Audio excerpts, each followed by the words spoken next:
Melhorar a recuperação da informação pelo usuário é um dos resultados da implantação do RDA. Nesse vídeo, eu relato um pouco da experiência da Biblioteca Central da PUC-RS. Eu sou Loiva Novak, bibliotecária formada pela Universidade Federal do Rio Grande do Sul e atuo no setor de tratamento da informação da biblioteca. Eu quero iniciar agradecendo o convite e o espaço proporcionado pelo projeto. É uma ideia que traz dinamismo a assuntos tão relevantes para a nossa área e é um prazer estar aqui compartilhando com vocês a trajetória da biblioteca. Bom, antes de iniciar, eu preciso elencar para vocês 5 pontos que vocês vão identificar ao longo da minha fala, mas que são muito importantes para esse processo de implantação. São eles: estudo, dedicação, trabalho, mudança organizacional e tomada de decisão. Guardem essas palavrinhas. Vamos começar? Bom, o RDA surgiu a partir da necessidade de atualização do Código de Catalogação, o ACR2, considerando que um novo código se adaptaria melhor à prática bibliotecária e ao esforço em aperfeiçoar o acesso a recursos de ambiente digital, eletrônicos. Então, essa atualização precisaria estar fundamentada em padrões e princípios internacionais de catalogação, como os FRBRs, requisitos funcionais para registros bibliográficos. Então, conseguimos identificar porque seria necessário iniciar um projeto que abrangesse uma mudança estrutural. O RDA está voltado à atualidade, à internet, à informatização, aos sistemas automatizados e é baseado em modelos conceituais que oferecem suporte para essa prática, Em 2010, foi publicada, então, a primeira versão do RDA. As diretrizes eram acessadas online através da ferramenta RDA Toolkit. E desde a sua primeira versão, o RDA foi sendo construído. Ele não foi lançado pronto. Ele foi passando por complementações até que, em 2020, após um período de testes, na versão beta, entra no ar a versão oficial. Então, a versão Toolkit passa a se chamar original. Essa mudança se permeia principalmente nos modelos conceituais do LRM, Library Reference Model. Bom, e nesse espaço de 10 anos, onde entra a história da biblioteca da PUC-RS? Em 2013, a equipe de bibliotecários começou um movimento de estudo das diretrizes do RDA. Era ainda um cenário muito novo no Brasil e nós fomos pesquisando e, ao longo dos anos, construindo uma política de catalogação em RDA. Avaliando no que impactaria no fluxo de trabalho, o que sairia para o usuário, quais benefícios ele teria. Então, em 2015, nós iniciamos movimentações de trabalho efetivas e, a partir de 2016, tornamos oficialmente implantado o RDA na biblioteca, Até então, éramos a primeira biblioteca a implantar o RDA em registros de autoridade e registros bibliográficos. É um processo que deu bastante trabalho, mas foi muito gratificante acompanhar essa transição. As equipes que fizeram parte desse projeto foram os bibliotecários do setor de tratamento da informação e os bibliotecários do setor de suporte e desenvolvimento aqui da biblioteca. São bibliotecários que têm um grande conhecimento na área de informática e que são nossos parceiros nas empreitadas relacionadas a sistemas utilizados na biblioteca. Bom, o processo efetivamente foi dividido em 3 partes: catálogo de registro de autoridades, catálogo de registros bibliográficos e catálogo online. No catálogo de autoridade, nós identificamos quais os tipos de autoridades existiam no nosso catálogo e criamos templates, que nada mais são do que planilhas com os campos específicos do MARC 21, para pessoa, família, entidade coletiva, evento, personagem fictício. Nós identificamos quais atributos nós colocaríamos nesses templates, de acordo com o tipo de autoridade. Bom, além disso, os campos de ajuda foram atualizados para funcionar como manuais.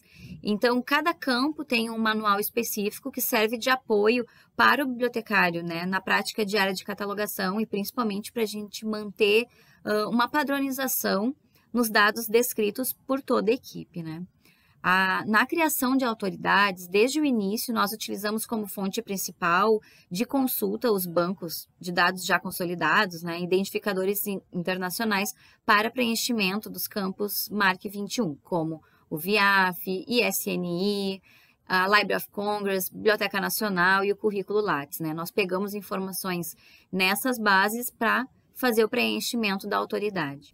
No catálogo bibliográfico, nós analisamos como foi o processo de implantação nas bibliotecas internacionais, para ver como faríamos aqui. Por exemplo, a Library of Congress estabeleceu um marco zero.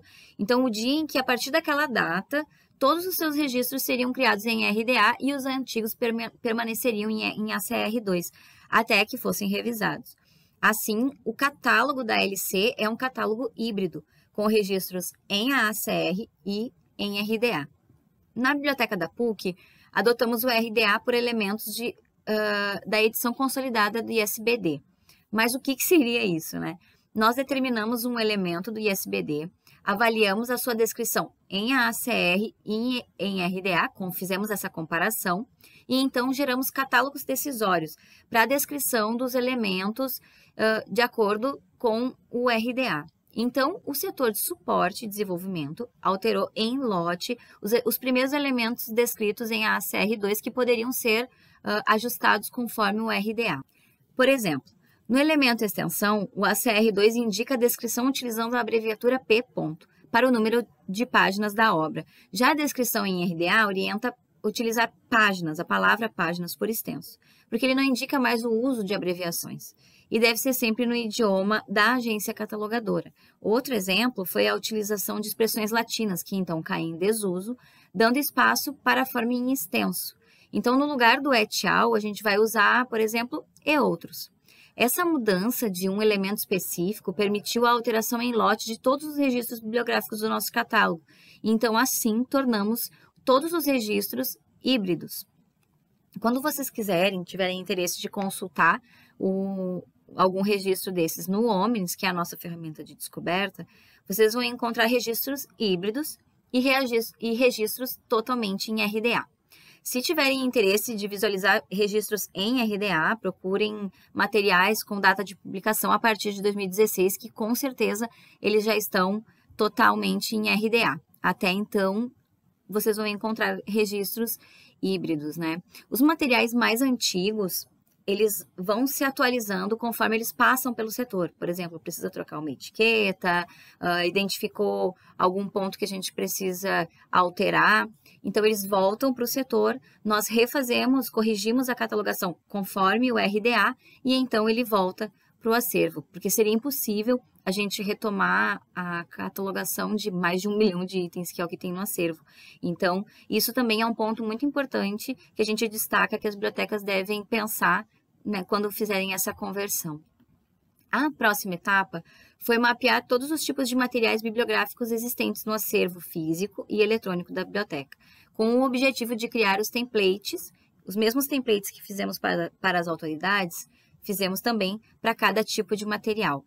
O mapeamento seguiu a concepção de tipo de material, tipo de conteúdo e tipo de suporte, ou seja, uma gravação de vídeo, que é o tipo de material, pode ser analógica ou digital, que é o tipo de conteúdo, e disponível em um rolo de filme, ou DVD, ou online, que daí é o tipo de suporte.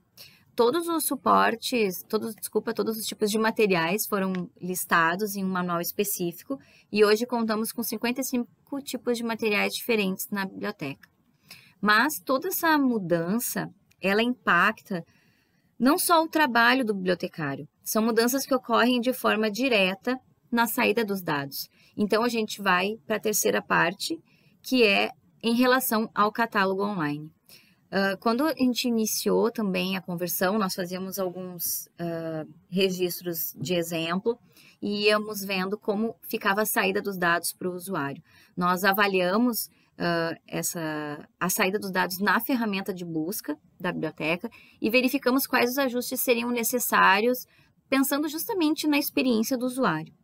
No preenchimento dos campos 33X do MARC 21, que vieram com a implementação do RDA, são campos que têm uma terminologia técnica específica e que não é comum para o usuário, né? Então, optamos para que não aparecessem no resultado da pesquisa. A ferramenta de busca do catálogo, ela faz a FRBerização, relacionando esses dados e ligando os registros bibliográficos. Outro exemplo também no campo 007 do MARC 21, que ele permite a descrição específica por tipo de material digital. Então, os valores que se ajustam nas posições do 007 informam o sistema das especificidades do material catalogado, que foi um ponto também que a gente achou muito interessante, a saída dos dados para o usuário.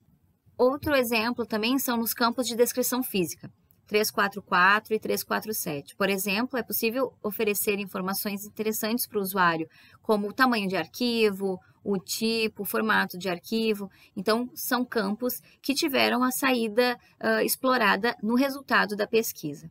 E o que a gente pode passar da nossa experiência, né? O setor de tratamento da informação possui uma equipe de 3 bibliotecários e um coordenador de setor. Entendemos que a catalogação em RDA é mais demorada, ainda mais se visarmos a qualidade dos dados descritos, né? Ao longo desses 6 anos, percebemos a necessidade de alguns ajustes nas políticas de catalogação. Desde o início, também passamos por transformações, e por isso é tão importante ter o registro em políticas, manuais, sobre as tomadas de decisão, né? São elementos da história da catalogação da sua biblioteca. No início, por exemplo, nós controlávamos todas as autoridades dos materiais. Sendo uma obra que tivesse um autor ou 350 autoridades, todas elas eram controladas. Nós dividíamos entre os bibliotecários o número de autoridades, e depois que todos finalizassem o controle de autoridade, que o livro era liberado para ir para o acervo. E isso despendia um tempo muito grande e acabava impactando na disponibilização do material, no fluxo do setor. Então, com o grande volume de obras que precisavam ser catalogadas, a equipe se reuniu e decidiu controlar somente as autoridades que apareciam na folha de rosto, que fossem autor, organizador, editor e coordenador. Então, é uma tomada de decisão importante, foi uma mudança no nosso dia a dia, no nosso fluxo de trabalho, que foi registrado. Mas mesmo assim, a gente ainda teve a preocupação da recuperação dos outros autores, né? Então, nós passamos no 505, as obras que possuem sumário analítico, elas seguem sendo descritas, as autoridades seguem sendo descritas de forma direta no campo 505. Então, o usuário não é prejudicado quando ele busca um autor de capítulo, por exemplo, né? Outra questão é que fazíamos uma busca exaustiva de atributos para controlar as autoridades, colocando até o endereço comercial de uma pessoa. O currículo Lattes ali, ele tem o endereço comercial, então nós utilizávamos também essa informação. Com o tempo, fomos reavaliando o que era realmente importante para identificar uma autoridade, né? Levamos em consideração questões referentes a dados sensíveis, né? Então, estabelecemos campos mínimos para preenchimento, como o 372, que é um campo de atividade, ou o 374, que é o campo de ocupação. Esses campos, eles tornam possível identificar a área que a pessoa atua. Então, isso facilita muito, principalmente na diferenciação de homônimos, né? E apesar de optarmos por menos atributos na descrição das autoridades, nós focamos nos identificadores como uma forma de interoperabilizar o catálogo e também passamos a incluir atributos identificadores, como o ISNI e o VIAF-ID, com as suas URIs, preparando o nosso catálogo para o Linkdata. Esse é um ponto fundamental do RDA, né? Serem diretrizes que proporcionem à agência catalogadora fazer a tomada de decisão a partir da sua realidade, favorecendo a adaptação em qualquer tipo de biblioteca ou centro de informação, museu, né? São diretrizes flexíveis. E já me encaminhando para o final, para eu não me estender muito, eu quero destacar que a catalogação em RDA ela exige empenho da equipe quanto a estudo, prática, nas tomadas de decisão, e talvez seja uma quebra de paradigma para muitos, porque nós estamos acostumados com regras fixas, né? Com um RDA você se depara com diretrizes que dizem, se você tiver um material X, registre Y, mas você também pode registrar Z. Então, é muito importante que ter o entrosamento entre a equipe, é fundamental ter registro dessas tomadas de decisão, porque são baseadas nelas que vamos entender a catalogação ao longo da história da biblioteca, né? Adotar o RDA é ter consciência da atualização constante, é preparar e adequar o catálogo para tecnologias que ainda estão por vir. Então, é preciso estar sempre atento. Como eu disse lá no início, a versão do RDA oficial, ela consolidou os 3 modelos da família FR, a interface do RDA mudou desde a versão original, ele se tornou mais fluido, expandindo o entendimento mesmo sustentado pelo modelo de referência, né? O LRM. O futuro da catalogação nós entendemos que depende do esforço dos bibliotecários em aproximar tecnologias e dados, para que sejam trabalhados para buscar excelência na experiência do usuário. Eu acho que é isso, pessoal. Eu trouxe um pouquinho do que foi essa implantação e esse processo tão importante na catalogação aqui da biblioteca. Eu espero ter contribuído com a experiência para vocês, mostrando um pouco mesmo dos bastidores da biblioteca. Nós temos alguns artigos publicados também que trazem outras informações e estamos à disposição. Aproveito para divulgar os contatos da biblioteca, o site da biblioteca, biblioteca.pucrs.br, e nas redes sociais somos @bibliotecapucrs no Facebook, Instagram e no Twitter. É isso, pessoal, e até logo!